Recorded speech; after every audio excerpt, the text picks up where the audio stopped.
आज्ञा जय जगन्नाथ।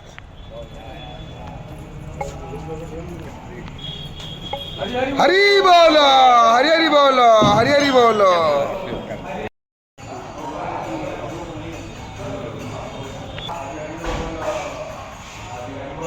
हरि बोलो हरि हरि बोलो हरि हरि बोलो। श्री गुरुभ्यो नमः। हरि ओम। वन्देऽहं मंगलात्मानं भासत्वं वेद विग्रहं याज्ञवल्क्यं मुनिश्रेष्ठं कृष्णं हरिहरप्रभ जितेन्द्रियं जितक्रोधं सदा ध्यानं परायणं तस्मात् नित्यप्रयुक्तेन वेद एव सदा पठेत्। ॐ हरिः ओम।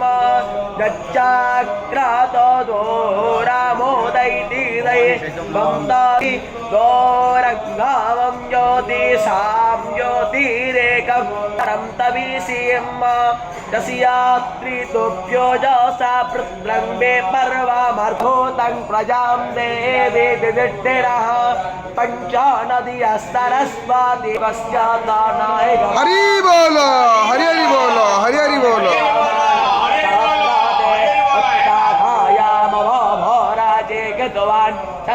प्रवेता प्रोसाणं यजान आरोसस्तो पोरुषादस्य बाजा इळाया पुत्रो वयुने जनिष्ठ इळाया स्वपधि जात वेदो निधीय मह्याग्ने अप्याय बोलहे स्तवसानाय सुसमा गोसंगे वातारगमेयायार्चा मार्कन्नारे विस्मिन्द्रत्वदा कश्चनाहि प्राकेतः तते रावाणस्तामेधाने अग्नौ असारहं